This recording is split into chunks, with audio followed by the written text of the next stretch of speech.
Hello hi അസ്സാം വലൈക്കും welcome back. അപ്പോൾ ഇന്ന് ഒരു അടിപൊളി റെസിപ്പിയാണ്. അപ്പോൾ ഒരു സൂപ്പർ പഴംപൊരിയാണ്. കുറഞ്ഞ ഇൻഗ്രീഡിയൻസ് വെച്ചിട്ട് ചെയ്യാൻ പറ്റുന്ന രീതിയിലാണ് കാണിക്കുന്നത്. അപ്പോൾ നോക്കാം നമുക്ക്. അപ്പോൾ ആദ്യം തന്നെ ഞാൻ മൈദ എടുത്തിട്ടുണ്ട്. നമ്മൾ സ്ഥിരമായിട്ട് പഴംപൊരിക്ക് എടുക്കുന്ന ഒരു സാധനമാണ് മൈദ.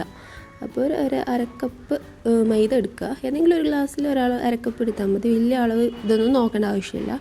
അപ്പോൾ ഞാനിതാ മൈദ ഇട്ടിട്ടുണ്ട്. ഇനി ഇതിലേക്ക് ഒരു 2-3 ടേബിൾ സ്പൂൺ ആട്ട ഇട്ട് കൊടുക്കുക. അല്ലെങ്കിൽ പകരം നിങ്ങൾ ഇതിട്ട് കൊടുക്കുക, നമ്മുടെ ഈ കടലമാവുണ്ടല്ലോ അതായാലും മതി. അപ്പോൾ അതിട്ടിട്ട് നന്നായിട്ട് മിക്സാക്കി കൊടുക്കണം. അപ്പോൾ ഈ ഒരളവ് എന്ന് പറയുന്നത് അധികമൊന്നും ഉണ്ടാവില്ല, അത്യാവശ്യം ഒരു പ്ലേറ്റിൽ ഉണ്ടാവും. നമുക്കൊരു 3 പഴത്തിനൊക്കെ നന്നായിട്ട് ഉണ്ടാക്കാനുണ്ടാവും. പിന്നെ ഇത്തിരി ബേക്കിംഗ് സോഡ ഇട്ട് കൊടുക്കുക. അപ്പോൾ ബേക്കിംഗ് സോഡ ഇല്ലെങ്കിൽ ഒരു കുഴപ്പമില്ല. പെട്ടെന്ന് ആക്കുകയാണെങ്കിൽ ബേക്കിംഗ് സോഡ ഇട്ടാൽ കുറച്ചുകൂടെ ഒന്ന് പൊങ്ങി വരും. അതിന് വേണ്ടിയിട്ടാണ് അങ്ങനെ പറഞ്ഞത്. പിന്നെ ഏലക്ക ഇട്ട് കൊടുക്കുക. ഞാൻ ഏലക്ക ഇല്ലാത്തതുകൊണ്ട് പട്ട പൊടിച്ചത് ഇട്ട് കൊടുത്തിട്ടുണ്ട്. അത് നല്ലൊരു വെറൈറ്റി ടേസ്റ്റ് കിട്ടും നമുക്ക്. അപ്പോൾ അതുകൊണ്ട് പട്ട ഇട്ടിട്ടുണ്ട്. പിന്നെ ഒരു പിഞ്ച് ഉപ്പും കൂടി ചേർത്തിട്ടുണ്ട്. ഇനി വേണമെന്നുണ്ടെങ്കിൽ കുറച്ച് മഞ്ഞൾപ്പൊടിയൊക്കെ ചേർത്ത് കൊടുക്കാം. പിന്നെ ഞാൻ ഇതിലേക്ക് നമ്മുടെ മെയിനായിട്ടുള്ള ഇൻഗ്രീഡിയൻസ് പഞ്ചസാര, അത് ആവശ്യത്തിന് ചേർത്ത് കൊടുക്കുക.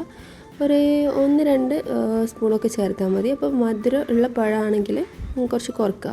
പിന്നെ അധികം പഴുക്കാത്ത പഴമൊക്കെ ഉണ്ടാവുമല്ലോ, മധുരം ഇല്ലാത്ത, അതാകുമ്പോൾ കുറച്ച് അധികം ഇട്ട് കൊടുക്കുക. പിന്നെ ഇതിലേക്ക് മഞ്ഞൾപ്പൊടിയും കൂടി ഇട്ടിട്ട് നന്നായിട്ട് മിക്സാക്കി കൊടുക്കുക. അപ്പോൾ പഞ്ചസാര നമ്മൾ കുറച്ച് വലിപ്പമുള്ള പഞ്ചസാരയാണ്. അപ്പോൾ അതുകൊണ്ട് അലിഞ്ഞ് കിട്ടാൻ കുറച്ച് പണിയായിരിക്കും. അപ്പോൾ കുറച്ച് വെള്ളം ഒഴിച്ചിട്ട് വേണം ആക്കിയെടുക്കാനും. പിന്നെ ഇതിൽ മുട്ടയൊക്കെ ഇട്ടിട്ട് ആക്കാറുണ്ട്. പക്ഷേ ഇപ്പോൾ തൽക്കാലം ഇങ്ങനെ മതിയെന്ന് വിചാരിച്ചു. അപ്പോൾ ഇത് നല്ല ടേസ്റ്റാണ്. ഇതിൻ്റെ നമ്മുടെ തൊലി എന്നൊക്കെ പറയില്ലേ, അതായത് ആക്കിയിട്ട് ഈ ബാറ്റർ കുറച്ച് ലൂസാക്കിയിട്ടാണ് ആക്കുന്നത്. അത്ര കട്ടി ഉണ്ടാവില്ല. പഴംപൊരീൻ്റെ ആ മേലിലുള്ള ലെയർ അത്ര കട്ടി ഉണ്ടാവില്ല.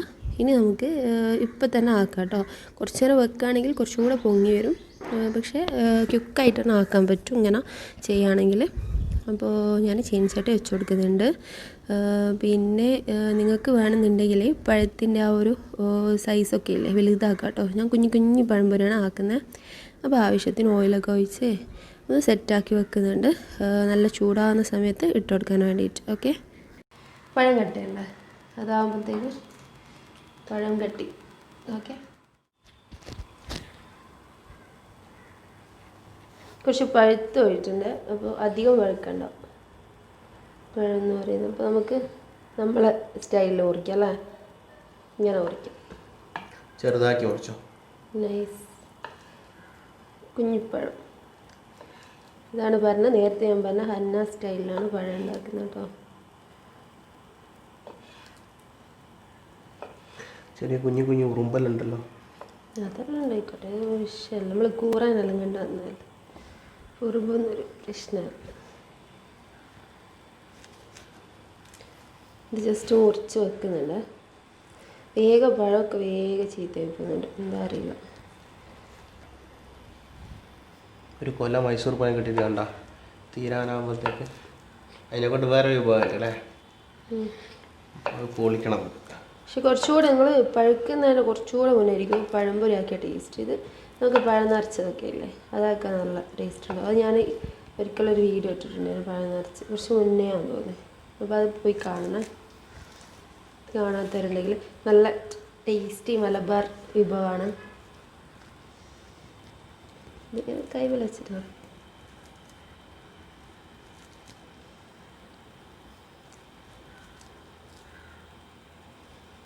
അപ്പോൾ ഇന്ന് രാത്രി ഒന്നും ആക്കണ്ടല്ലേ, ഇതന്നെ പറയും. രാത്രി ബീഫും നെയ്ച്ചോറും. അയ്യോ പറയണ്ട, ക്വാറന്റൈൻ എന്ന് പറയുന്നത് തിന്നാനുള്ളതല്ല. ഞാൻ ഈ പഴംപൊരി തന്നെ രാത്രിയും തരും. ഓക്കെ, പഴംപൊരിയും ചായ. അപ്പോൾ ഓക്കെ, നമുക്ക് ഉണ്ടാക്കാൻ തുടങ്ങാം. ഫസ്റ്റിൽ നമുക്ക് ഒരു തുള്ളി ഇട്ട് നോക്കാം.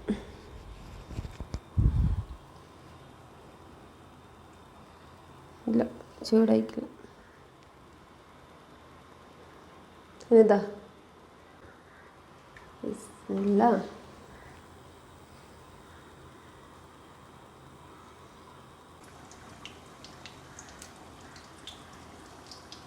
അത് കുറച്ച് ദിവസമൊന്നുമില്ല, ലെവലാവണം.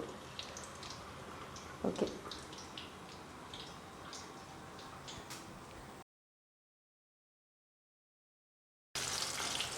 അപ്പോൾ ഇതെടുക്കാം.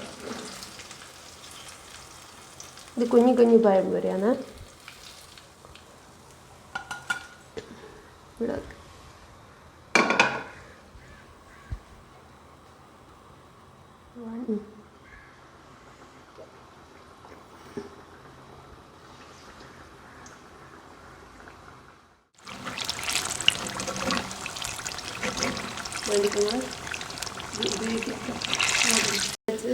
എന്ത് ടേസ്റ്റാ, സോറി എന്ത് രസം. അയ്യോ നെക്സ്റ്റ് ഇട്ട അല്ല മുളകിട്ട മീൻകറി ഉണ്ടല്ലോ, അതും കൂടി കൂട്ടി അങ്ങ് പിടിച്ചാൽ മതി. പഴംപൊരി. ആ എന്താ പഴംപൊരിയും ബീഫെല്ലാം കഴിക്കുന്നില്ല, അതേപോലെ തന്നെ മുളകിട്ടും ബീഫ് പഴംപൊരി പൊളിക്കും. അങ്ങനെ ഒരു കോമ്പിനേഷൻ ആക്കി നോക്കിയാലോ. ഇതിലിങ്ങനെ മുക്കി.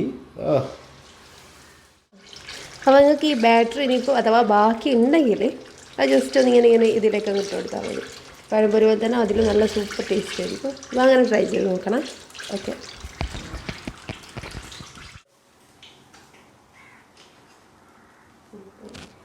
നെക്സ്റ്റ് സ്പെഷ്യൽ അടുത്ത സ്പെഷ്യലി നമുക്ക് ഇതേപോലെ ബാക്കി വന്നിട്ടുണ്ടെങ്കിൽ ഇവിടെ കാണുന്നുണ്ടോ പഴം, ഇത് നമുക്ക് പെട്ടെന്ന് കേടൊക്കെ വരികയാണെങ്കിൽ ഇതാ ഇങ്ങനെ എടുത്തിട്ട്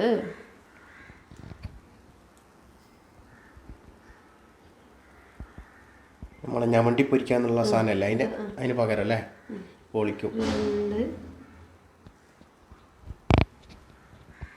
രണ്ടെണ്ണം മതിയോ? ഒന്നുകൂടി ഇട്ടോ. ഇതൊന്നും ചീത്ത ആയതല്ല കേട്ടോ, ഇത് കുറേ ദിവസം ഇങ്ങനെ വെച്ച് ഇതിൻ്റെ തോട് വടക്കായതാ, വേറെ ഉള്ളൊന്നും ആയിക്കില്ല. ഇനി ഞമണ്ടി പൊരിക്കി. ഞമണ്ട് മിക്സ് ആക്കി കൊടുക്കാം. ഞമണ്ട മണ്ട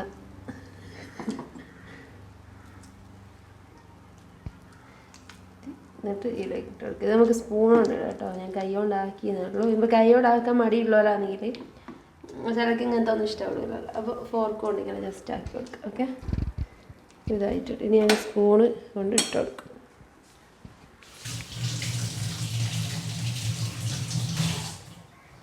ഇട്ട് കൊടുക്കുക. കൈ കൊണ്ട് ഇടുമ്പോൾ അതിനൊരു കറക്റ്റ് ഒരു ടേസ്റ്റ് കിട്ടുക. പക്ഷെ നമ്മളിപ്പോൾ ഒരു കറക്റ്റ് ഒരു അളവ് കിട്ടിക്കോട്ടെ വെച്ചിട്ട് ഓരോ സ്പൂൺ ഇട്ട് കൊടുക്കും. ഇവിടെ ഇട്ട് കൊടുക്കുക. ലാസ്റ്റ് 2 സ്പൂണും കൂടെ ബാക്കിയുള്ളൂ. വെറുതെ ഒന്നും അതിനായിട്ട് ഇങ്ങനെ വെക്കണ്ട. Okay, finish. പാത്രം കാലി. ഓക്കെ,